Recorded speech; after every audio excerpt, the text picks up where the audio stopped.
Spider-Noir ends like every great noir story should, with victory that feels almost like defeat. Ben Reilly saves the city, defeats Silvermane, and finally becomes the Spider again. But the finale makes it clear that the darkness surrounding him never truly disappears. Instead, the ending suggests that Spider-Noir is really about a man learning to live with pain rather than escaping it. The final episodes reveal that the entire conspiracy goes back to the German POW experiments from the war. Ben, Flint Marko, Lonnie Lincoln, Dirk Layden, Addison, and many others were transformed through twisted genetic experiments that combined human DNA with animals and elemental mutations. Most of those survivors were slowly dying, which explains why Silvermane was gathering them together. He wasn't building a gang simply for power. He was collecting unstable weapons before they burned out completely. Silvermane spent years tracking those survivors down, which initially made him appear like a crime boss building an army. By the finale, however, it becomes clear that his motivations were more complicated. He understood the experiments better than almost anyone else and knew the surviving subjects were ticking time bombs. Some of them were dying, while others were becoming increasingly unstable. Silvermane believed the only way to maintain control was to gather them together before they destroyed the city or exposed the truth behind the wartime program. But the most important discovery concerns Ben himself. Unlike the other test subjects, Ben's powers developed differently. He was never directly experimented on the same way Flint and the others were. Instead, Ben was bitten by a mutated spider-like specimen connected to the experiments. That small difference may explain why his powers remained functional while everyone else's abilities became unstable. The finale repeatedly hints that Ben represents something entirely unique, possibly the only successful mutation produced from the entire project. Dr. Faber's obsession with Ben throughout the season suddenly makes sense once this detail is revealed. Faber wasn't simply interested in studying another enhanced human. He believed Ben might be the final evolution of the experiments, a stable result that the Nazis never managed to create intentionally. That revelation opens the door for one of the darkest theories surrounding the series. Ben may not actually be stable at all. Throughout the season, his powers constantly fluctuate. Sometimes his strength weakens unexpectedly. Other times, his spider instincts disappear entirely before suddenly returning. At first, these moments appear connected to stress, trauma, or exhaustion, but the finale subtly implies something much worse. Ben's mutation may still be evolving inside him. This is where the possibility of a man-spider storyline becomes extremely important for Season 2 theories. Comic Books Analysis specifically pointed out that the series seems to be laying groundwork for a body horror transformation arc. Unlike traditional Spider-Man adaptations, Spider-Noir heavily leans into horror elements. Every mutated survivor suffers horrifying side effects. Flint's body literally breaks apart. Dirk Layden loses his humanity as Megawatt consumes him psychologically. Lonnie Lincoln transforms into a violent monster ruled by rage. Ben is the only person whose mutation appears controlled, but noir storytelling almost never allows the protagonist to escape consequences permanently. The finale keeps emphasizing mirrors, dual identities, and fractured personalities. Ben spends the entire season trying to decide whether he is still a detective pretending to be a monster or a monster pretending to remain human. That internal conflict may become literal later. The show repeatedly avoids giving clear answers about how Ben's mutation truly works. Even Dr. Faber admits there are gaps in his understanding. This creates the possibility that Ben's transformation evolves slowly over years instead of months. If Season 2 happens, the writers could reveal that Ben's powers are not stabilizing at all. They are simply mutating more gradually than everyone else's. The visual symbolism throughout the finale strongly supports this idea. Silvermane dies surrounded by mirrors while Cat Hardy confronts him. Ben constantly stares at reflections during key scenes. Dirk Layden becomes consumed by Megawatt until the man himself barely exists anymore. The entire season revolves around the fear of losing identity. Power changes everyone in Spider-Noir. No one escapes untouched. Ben survives the finale, but he does not truly win. Ruby is still dead. His life remains destroyed. The city remains corrupt. Mayor Morris avoids meaningful consequences despite his connections to the conspiracy. Even after Silvermane dies, New York immediately begins sliding back into chaos. The ending intentionally refuses to provide closure because the series wants the audience to understand that corruption itself is the real villain. That political angle is one of the smartest aspects of Spider-Noir. Most superhero stories suggest defeating the main villain restores order, but Spider-Noir rejects that idea entirely. Silvermane was never the source of corruption. He was simply one powerful figure benefiting from a broken system. After his death, the institutions protecting men like him remain fully intact.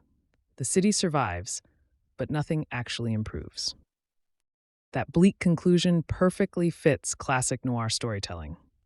Noir heroes rarely save the world. At best, they survive long enough to fight another day.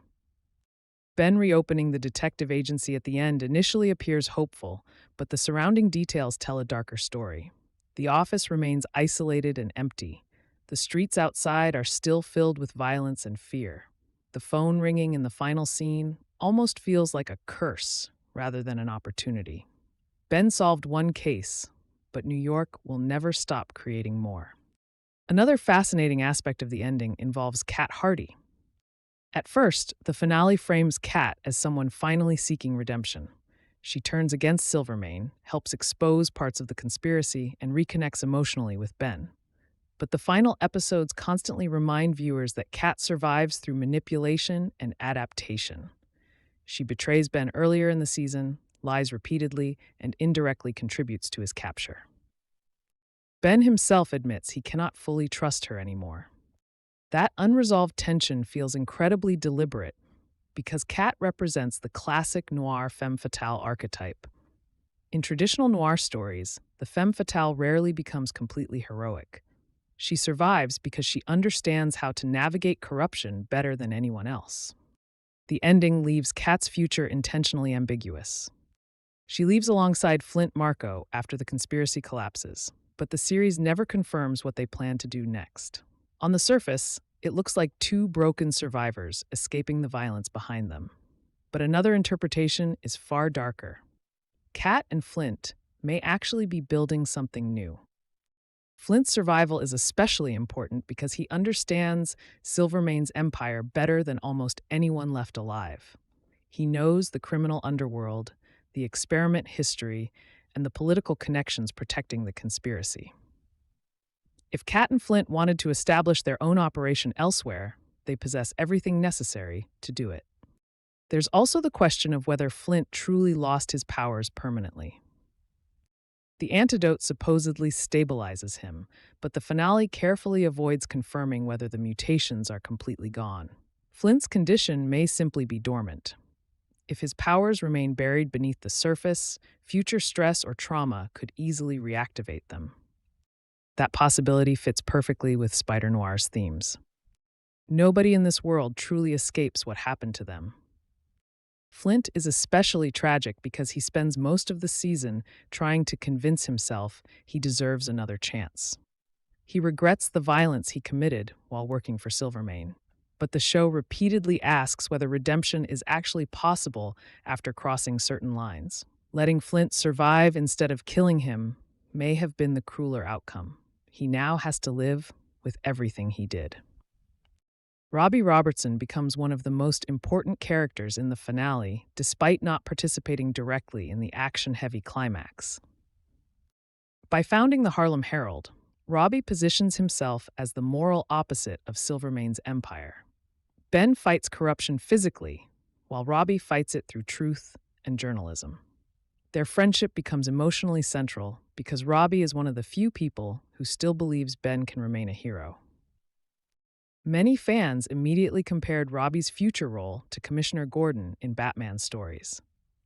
That comparison makes sense because Robbie functions as the bridge between vigilante justice and honest institutions. In a city where politicians, police, and corporations are compromised, Robbie represents one of the last remaining sources of integrity. But Spider-Noir rarely allows hopeful developments without darker implications. Creating the Harlem Herald instantly paints a target on Robbie's back. The finale repeatedly shows powerful figures silencing journalists and witnesses. Robbie's decision to expose corruption publicly could make him one of the most endangered people in New York moving forward. Janet Ruiz's role in the ending may also contain hidden significance. Her name being added to the detective agency door seems optimistic at first. Ben finally stops isolating himself emotionally and accepts her as a true partner. But noir stories traditionally punish emotional vulnerability. Every time Ben allows himself to care about someone, tragedy follows shortly afterward. That makes Janet incredibly important for future theories. Throughout the season, she notices details other characters miss. She pieces together information quickly, understands Ben better than he expects, and gradually becomes involved in the larger conspiracy. The finale emphasizes her intelligence repeatedly, suggesting she may become far more central in future storylines. Some theories even suggest Janet already suspects the full truth about Ben's powers. She constantly reacts to strange events with less shock than expected, almost as though she has already accepted the impossible. If she fully learns Ben's secret later, their relationship could become emotionally devastating because Janet represents Ben's final connection to a normal life. The train battle involving Dirk Layden contains some of the series' strongest thematic symbolism. Dirk transforms into Megawatt almost completely by the finale. Unlike Ben, who fears becoming consumed by his powers, Dirk embraces transformation entirely. He wants power, attention, and spectacle. The final fight turns into a performance for the surrounding crowd as Dirk practically celebrates his own destruction. That scene represents one of Spider-Noir's clearest warnings. Every character who fully surrenders to their monstrous identity loses themselves permanently. Lonnie Lincoln becomes violence itself. Silvermane becomes consumed by control and paranoia. Dirk becomes addicted to spectacle. Even Flint struggles constantly between humanity and destruction. Ben survives because he refuses to completely surrender either side of himself. That is why the antidote decision matters so much emotionally. The entire season builds toward one central question: does Ben actually want to stop being the Spider? At first, the answer seems obvious. Ben complains constantly about responsibility. He blames his powers for destroying his life and isolating him emotionally. He appears desperate for freedom. But when the final antidote becomes available, Ben gives it to Flint instead of using it on himself. That moment changes everything. Ben finally understands that being the Spider is inseparable from who he has become. Removing the powers would not heal his trauma or restore his old life. It would only leave him empty. In many ways, Spider-Noir completely reinterprets the traditional Spider-Man philosophy. Usually, with great power comes great responsibility. Feels inspirational. Here, it feels like a burden that can never truly be escaped. Ben does not continue fighting because he believes heroism will save the world. He fights because stopping would make him feel even more broken. That idea perfectly captures noir storytelling. Noir protagonists rarely believe they can fix society completely. They continue fighting because surrendering morally would destroy the final piece of themselves worth protecting. The ending's visual style reinforces this beautifully. After reopening the detective agency, Ben stands alone while the city outside remains dark and drenched in smoke. The lighting mirrors the beginning of the series almost exactly, suggesting that despite everything, the cycle continues. There is no triumphant celebration, no bright future, no clean ending, just another case waiting on the other end of the phone.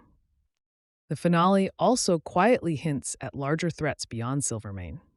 Several files and references throughout the final episodes mention additional experiment branches involving reptiles, insects, and chemical enhancement projects. Those details could easily introduce villains inspired by Scorpion, Lizard, or even Green Goblin in future seasons. Norman Osborn's absence from Season 1 is particularly suspicious. Spider-Noir uses many iconic Spider-Man concepts, yet Osborn never appears directly despite being one of the franchise's most important figures. That omission feels intentional rather than accidental. Silvermane controls organized crime, but Osborn traditionally represents corruption through science, wealth, and political influence. If Osborn enters the story later, he could easily be revealed as the true architect behind the wartime experiments. That twist would immediately raise the stakes dramatically because Silvermane suddenly becomes only one piece of a much larger conspiracy. It would also fit noir storytelling perfectly, since the deeper Ben investigates, the more impossible defeating corruption becomes. Another popular theory involves the possibility of multiverse connections. Although Spider-Noir remains grounded compared to other Spider-Man projects, the strange nature of Ben's mutation leaves room for bigger revelations. Some fans believe Ben's powers may not simply come from science, but from something tied to alternate realities themselves. The repeated references to destiny, the chosen survivor, and unstable timelines feel strangely larger than the show's otherwise grounded setting. If the writers ever decide to connect Spider-Noir more directly to the wider Spider-Verse mythology, Ben's unique mutation could become the explanation. That theory becomes even more interesting when considering how isolated the city feels throughout the series. New York almost exists like its own doomed universe, trapped in endless night.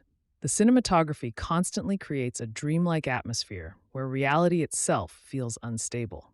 While much of that can be explained stylistically, noir stories often hide supernatural or psychological meanings beneath visual symbolism. The ending leaves enough ambiguity for either direction. Spider-Noir could remain a grounded detective tragedy or slowly evolve into something much larger and stranger.